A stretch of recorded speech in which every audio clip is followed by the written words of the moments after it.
Team building at its finest, plus a disaster in Jacksonville in our Week 14 power rankings.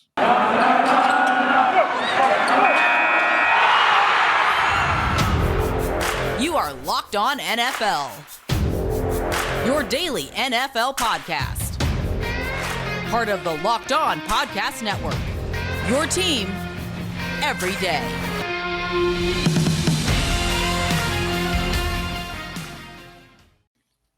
Hi again, everyone. He's Tony Wiggins. I'm James Erpine, and welcome in to a Wednesday edition of Locked On NFL. We have a ton to get to from the disaster that is Urban Meyer. I can't believe the quotes I'm seeing in your neck of the woods, Tony. So we'll get into that. But first, we got to start with team building and a quote that stood out to you, Tony. But before we do that, today's show brought to you by On Location. On Location is the official hospitality partner of the NFL. It's the only place to score a once-in-a-lifetime Super Bowl ticket and experience package.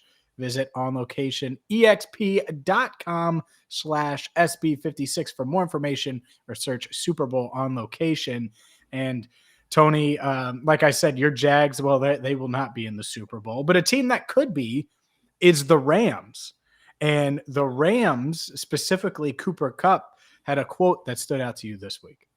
It did. When he was describing a post game on the field, what he saw on the I thought it was a skinny post, but it wasn't. It was sort of a kind of a crossing route or a drag route where he turned it into a touchdown, and he gave the explanation.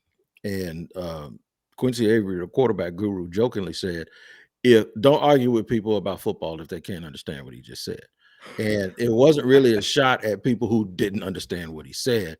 It was more about, if you're an educated football person, don't get in arguments with people who can't understand that, because you're arguing with people that obviously don't understand the football to the depth that you do.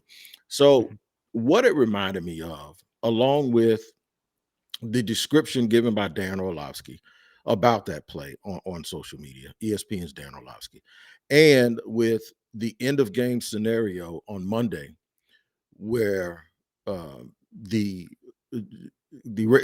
Patriots defensive back came off of his man and watched Josh Allen and then batted the ball down in zero coverage. It makes you understand just how smart good football teams are, just how well coached good football teams are. And when you cover a bad team like Jacksonville, and all you do, and people that's not on YouTube can't see me, but I'm standing with my palms out. After every completion, you got three guys looking at the coach and the quarterback with their palms out like this, and the quarterback gesturing that you didn't do something right or do something wrong. Go back and listen to that explanation and understand this. Every team throughout history, when they had a franchise quarterback, had guys that they were catching the ball that talk like Cooper Kupp. Multiple. Think about Reggie Wayne. You hear Peyton Manning on this broadcast, him and his brother sound so smart and so brilliant, right? So just think about Reggie Wayne and Marvin Harrison, right? In the huddle with Peyton, talking ball.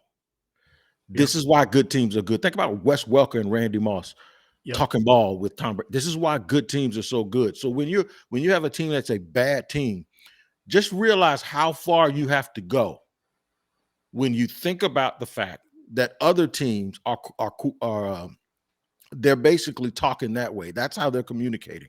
And bad teams are communicating with gestures. It just goes so far to show you how important team building is, how important coaching behind the scenes is, the level of intelligence guys have to have before they get on the field. And it's just not just vanilla, just get a quarterback and surround him with everybody else and get out of the way approach that everybody takes.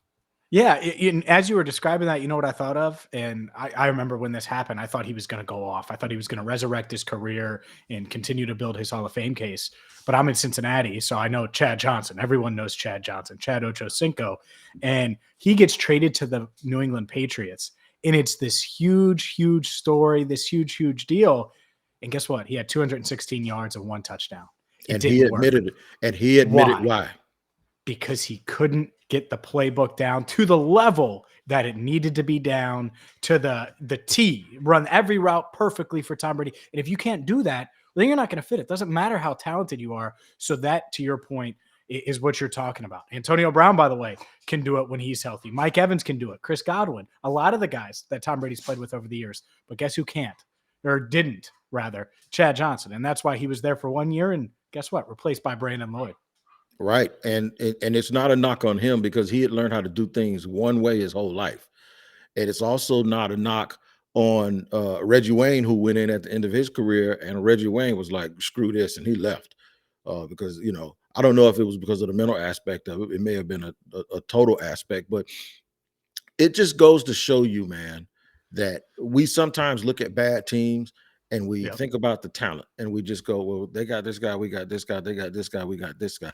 What we actually take for granted is the continuity of the coaching staffs, the level of teaching that has to go on. When you look at these staffs, everybody wants a coach that's rah-rah and yells at you with spit coming out of his mouth.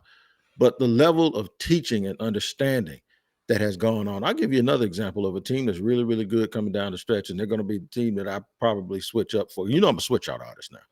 But at the beginning of the year, right here in Jacksonville, I saw the Packers under Joe Barry in their very first game, and I saw their defense. And I'm thinking, like, they miss Mike Pettin. This ain't it. But what I really saw was a team in its first game under a new coach, probably trying to figure it out. I saw them doing lab work on the field. And when you see them doing lab work, sometimes it looks terrible because they're trying to get to a result. Without their best player in Jair Alexander, look at Green Bay's defense now.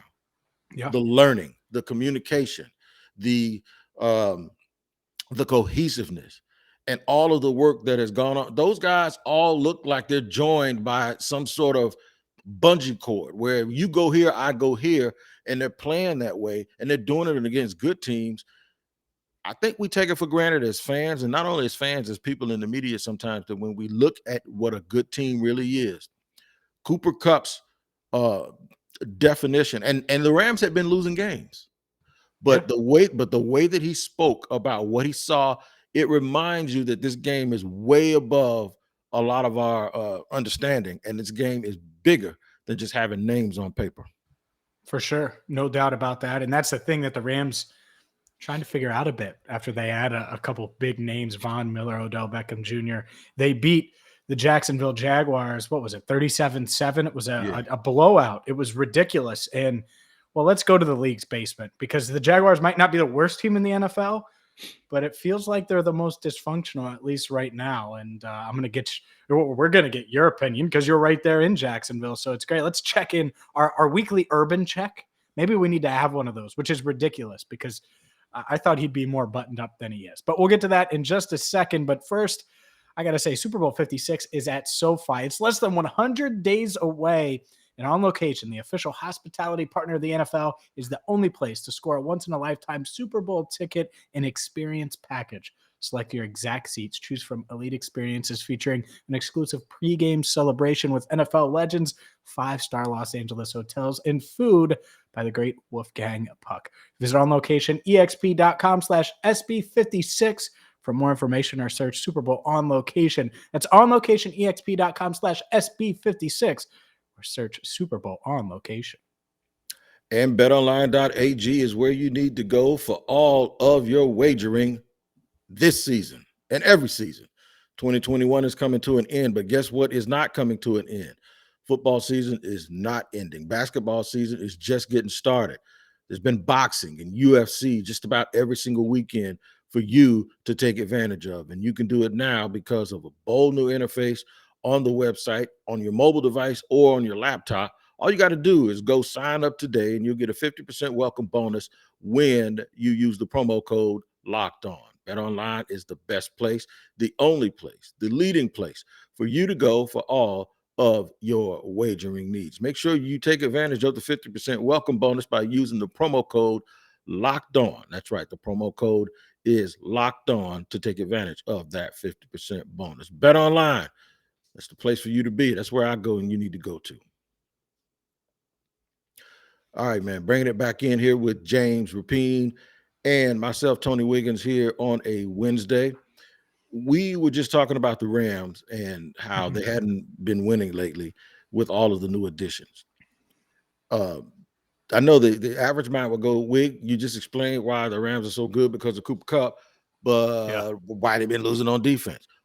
Because when you put teams together, it's more. This goes back to the point. It's more than just adding names. It's about that cohesiveness and the understanding of the game. And those guys just don't have it yet. And hopefully they'll get it. We got to remember too, Von Miller ain't Von Miller that's 25 anymore. He's not. No, he's not. He's I not saw it the other day. Yeah, I saw it the other day. And he also is playing on the right side instead of the left side. So, it's a little bit different. But they were still good enough to beat Jacksonville, who is one of the worst teams in the league, on and off the field. I'm here in Jacksonville, and I cover the Jacksonville Jaguars with Locked On Jaguars. It is a hot mess right now. Every fan in this city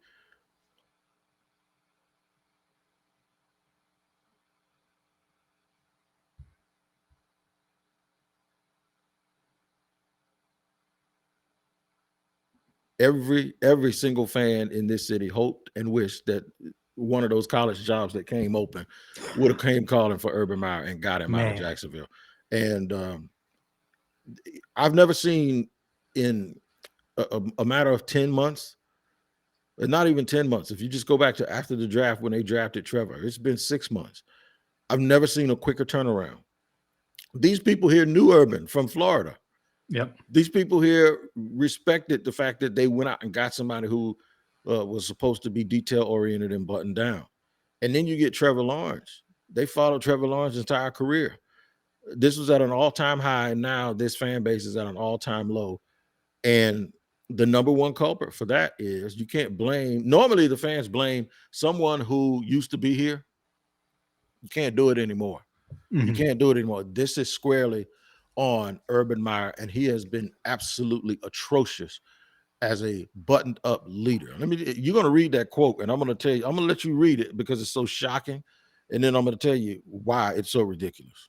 Well, yeah, I just don't understand. I thought it was going to work.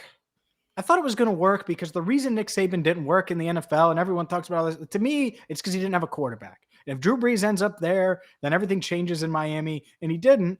And they picked Dante Culpepper because Brees didn't have didn't get cleared and everything. And so that's that. So I look at Urban and I'm like, oh, Jacksonville, Trevor Lawrence, great situation, comes in. Like, it just makes sense. People in Florida know him. Like, it just made so much sense. So I thought it was going to work. And I look like a damn fool. And Jaguars fans, like you said, want him out of there. And it's like, so when he says, what did he say? I'm not in charge. When asked about James Robinson and benching James Robinson, essentially, so he said he wasn't in charge of that. And yeah, you can give some more detail, but like that alone, James Robinson is the best back on the roster. He's the best player he's the best player on the team. And that's fair too. And this started in the draft when they took Clifford Etienne at number 18. Travis Etienne. Travis Etienne. And people were like, what? And it didn't shock me because I know how college coaches think. They think you can have 2 and 3 guys at the same position. Most teams that recruit 2 or 3 5-star running backs. And I knew a guy who came from college would choose a guy who he saw running up and down the field on everybody. And he thinks that guy's going to – ATN was his Percy Harvin. So that's what he was going to do. He was his Percy Harvin. He was his Zeke. That's what he was going to get, right? So the team did lack explosiveness. And as good as James Robinson was last year, he's not an explosive guy.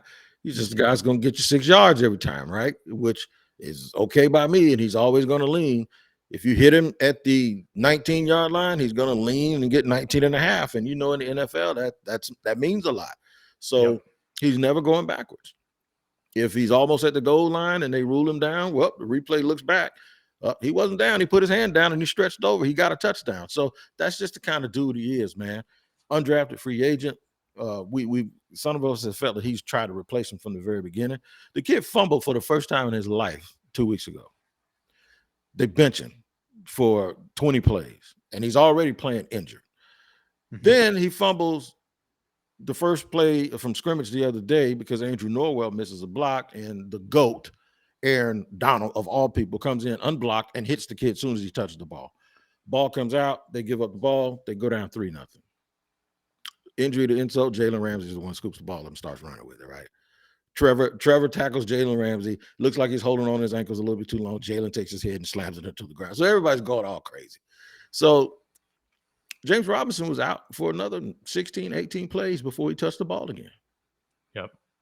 Then Carlos Hyde, his backup, who was Urban's guy from Ohio State, fumbled.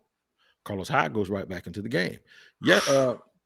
What happened was on Monday, the local guys here, a couple of local guys here, Brent Martineau and Dan Hicken, two of the most, I used to work with them, two of the most professional people in the business. They do a live show and they had James Robinson out on location. And this kid that is as soft-spoken as Walter Payton ever was basically said, yeah, I feel like I got benched and I'm a little bit confused. And I don't really get it. And the fans went absolutely crazy because where you think a guy's going to toe the company line, especially a guy like him, and he didn't. So now when Urban was asked about James Robinson, he says, well, he was a little, you remember I told you 2 weeks ago, it says Carlos Hyde had more juice in his legs. Well, this time they asked Urban, why did Carlos Hyde not be punished? He said, well, he wasn't really punished. James still battling some injuries. And, we knew it might be tough on him and maybe it had something to do. And paraphrasing, okay, if he's battling injuries, why did he go back into the game when they were down 37-7 and run the ball 3 times? Man. So when asked about it last week, Urban said, I don't micromanage that. I leave it to the running backs coach, who's Bernie Parmalee. He says, but I'll find out about it because we definitely want James in the game at crunch time. You don't control who's in the game. The running backs coach shouldn't have a say in that, honestly. Watch this. That was last week. They asked him about it this week, and this is what he said. I don't micromanage that. I'm not in charge of that. I'm not in charge of it. But we'll take a look at it, and I'll certainly, in the future, make sure I say, hey, we need to. I'll look at what he says. Look, I'm not even lying. Urban Meyer says, I'm not in charge of it. 6 words. First of all, I don't care who the running backs coach is. I don't care who any of them are. You are in charge of it. You are in charge it that way. Yeah. Brother, you are, when you took over this franchise he's basically the CEO of the whole building, right? Yeah. He's got all of these coaches. He's got all of these nutrition. He's got all of this stuff. Urban Meyer has become the master of plausible deniability. I'm not in charge of it. I've never heard a great leader say I'm not in charge of it. If your kid goes to school and he takes a pocket knife out of your hunting bag or whatever, you can't tell the teacher I'm not in charge of it. Yeah. Those are words. If I'm Shad Khan and everyone around here agrees with me, and it's not about agreeing with me, I am echoing the sentiments of the people in Jacksonville. You better get rid of this fool as fast as you can when he says stuff like I'm not in charge of it, because you are in charge of nutrition. Since you tried to hire that fool from Iowa, you are in charge of what they serve for lunch. You are in charge of who cuts the grass. You are in charge of everything that goes on with the Jacksonville Jaguars. And one of his mottos is own it. And you're not owning anything as a leader when you go, I'm not in charge of it. And he had some more stuff to say that, but I'm stopping right there because that in itself is an indictment and is, to me, a fireable offense. You're not in charge of it. I guess you wasn't in charge of the plane that you didn't get on either. You wasn't in charge of the videos. You wasn't in charge of the lie you told either. These are the things that's getting on everybody's nerves around here. To go back to what we said in that first segment about how smart your team has to be and how they are nowhere near being anything like that. And they never will be with him as their head coach.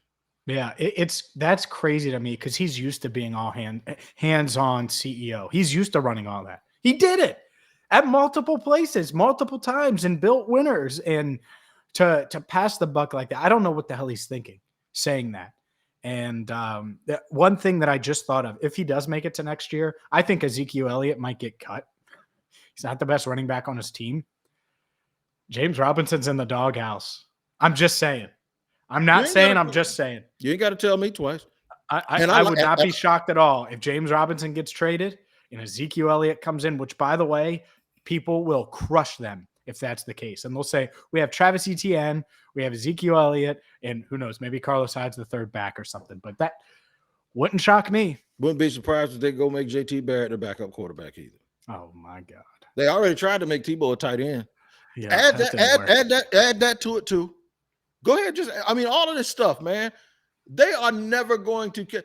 They're never going to catch the elite of elite. We saw a guy run the ball 3 times last night and win a game because he knew he had to. We ain't catching nobody like that with him. Mm-hmm. I said yesterday on my local podcast, we wanted a sheriff and we wanted a marshal. The Jaguars thought they were getting Matt Dillon, and the football gods sent us Festus. And if you're too young, young to remember that, just go look up Gunsmoke and you'll understand exactly what I'm talking about. Yeah, I was too young to remember it, but I've watched enough Gunsmoke to get it. But you mentioned nutrition there, and we're going to get to our Week 14 power rankings in just a second. But the Jaguars need some Built Bars in their life. The number 1 protein bar on the planet. I'm serious. They must. I mean, Urban, you want to right the ship, you need to order a semi-truck full of Built Bars. And here's the best part about it, Urban, is you're going to save money doing it. You go to Built.com, use that promo code LOCK15. You're going to get 15% off. What is a Built Bar, you ask? It's the best protein bar on the planet. Imagine this, a candy bar covered in 100% chocolate, high in protein, low in sugar, low in calories, perfect midday, perfect post-workout, perfect for whatever you're looking for if you're looking for that healthy snack. So again, Urban, Jaguars, everybody, go to built.com, use promo code LOCK15, and you're going to get 15% off your order. So you can save a ton. You order a truckload, you're going to save a lot of money with that promo code. Again, LOCK15 at built.com. Segment 3, power rankings time. We know who's not going to be at the top. So let's take a look at who is at the top. It is Arizona. They are back. They got their guys back on the field. Kyler Murray running up and down the field cost me my fantasy game, but that's okay. They are sitting pretty at 10-2. The team that's sitting behind them is the Packers, and the Packers are 9-3. But you know what? The Packers are probably saying, we came in there and beat y'all on your home field without our second best player. Sounds pretty good to me. Rounded out with the Bucks. The Chiefs have somehow found some defense right in the middle of the season, coaching, and have come back to where they're rightfully supposed to be. And then the Patriots are sitting there at number 5. James, I have absolutely zero problems with the top 5 teams. In fact, I think it's pretty damn accurate. It is, except I would probably have the Patriots number 4, believe it or not, and have the Chiefs 5. But that's okay. I mean, they're the 2 best teams as of right now in the AFC. No problem with the top 3. Any of those teams can win the Super Bowl. And let's start with the Cardinals, because I don't think they're getting enough respect. They're legit, and Kyler's healthy, and they're still 10-2 despite Kyler missing multiple games, and they obviously took their time with bringing him back. I think they learned their lesson from last year, playing through a nagging injury, getting healthy. They opted the route of getting healthy. And then this is where it gets interesting, because you round out the top 10, Rams, Cowboys, Colts, Ravens, Bills. And I just want to ask you before we get to the whole 2/3 of this power rankings, how many of those teams, Rams, Cowboys, Colts, Ravens, Bills, do you think have a realistic chance of winning the Super Bowl? Realistic. 2. Which ones? Cowboys and Rams. And the reason why is because Cowboys. Oh my God. No. See, there you go with that foolishness. Every time. No, I'm just trying to tell you something, man. Listen to me, bro. I don't want to say it because if I omit them and they do it, I don't want to come back here and ever say, Go ahead. Damn it, I should have said. Go ahead. Let me tell you why, man. They're getting Randy Gregory back, right? All right. So here's this wild thing about stop it. Here's this thing. Some teams make runs because in a quirky way. There's 2 things you have to do. One thing, offensively, you have to have the ability from a talent perspective to just get crazy and just score points. They can do it. And you got to have a good quarterback. The other thing you have to have, even if you don't have a great defense, you got to be weird enough that sometimes you can create turnovers. Mm-hmm. They can create turnovers and make touchdowns. And they can rush the passer with Randy Gregory coming back and with DeMarcus. Now they can put Michael Parsons back where he's supposed to be, and that'll help Leighton Vander Esch a little bit. So they're just talent-wise, those guys I just mentioned, plus Diggs, plus CD and Cooper and Pollard and Zeke, and just from a talent perspective, like when they walk into the gym, they got a shot. That's the only reason. Now McCarthy is a problem, but yeah, if they get ahead of you, you're in trouble because they're gonna pass rush you to death, and then those dudes gonna start jumping routes. If they get behind you, you're not safe because now they're wild and crazy, and they're desperate. That's the reason, not because there's some button down team, because of what I just said. And I'm telling the truth. You are right. You are. No, I don't, discount that. The Rams are almost the same thing. The Rams have no sand in their pocket on the defensive line. They're going to get run through. But you got Ramsey, you got Donald, you got Von Miller, you got the other pair, and then you got dudes like Odell, Cooper. You got Stafford, who on any given day can throw it with anybody. So they're not buttoned down either. But the reason I included them is because of the same thing. And I like their coaching more than I like Dallas's coaching, to your point. So yeah, that's part of it. But that's the crazy part is, so 2 teams from 6 through 10. I think the top 5 teams could all make a run at the Super Bowl. So what was there? 7 legit teams, and then you could see, like, to me, that, let's keep going with the power rankings, like the Chargers, Bengals 11-12, the Titans 13, Washington 14, San Francisco 15. Maybe you see them making a run. I don't see them being Super Bowl contenders. I know people are in on Cleveland. They check in at 16. I don't see them making a Super Bowl push after the injuries that they've dealt with, even if Baker does get healthy. There's a few teams here I don't want to play. I don't want to play the Chargers because they can score some points, and then they can also rush the passer. I don't want to play the Bengals because they can score points at different levels. They're still a little young, though. The Titans, if they happen to get healthy, if they get receivers back, and if Derrick Henry can make it back in the playoffs, which I don't think he can. Washington football team, that's a tough game, but I don't want to play the 49ers. If the 49ers are healthy, I ain't got time to be dealing with that, man. All that misdirection and Deebo Samuel all over the place and George Kittle.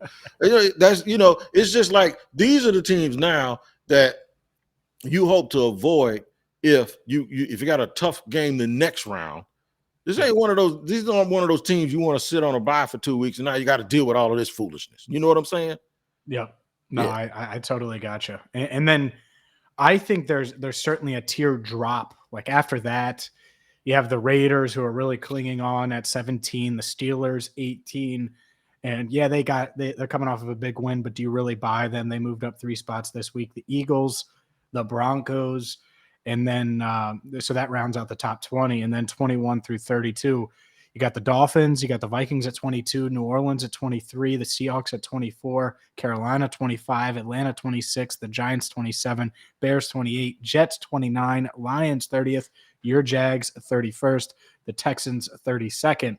And congratulations to the Lions. Not only are they out of the cellar, but they're ahead of 2 teams now after that big old win on Sunday against the Vikings, which Mike Zimmer, that seat getting pretty hot.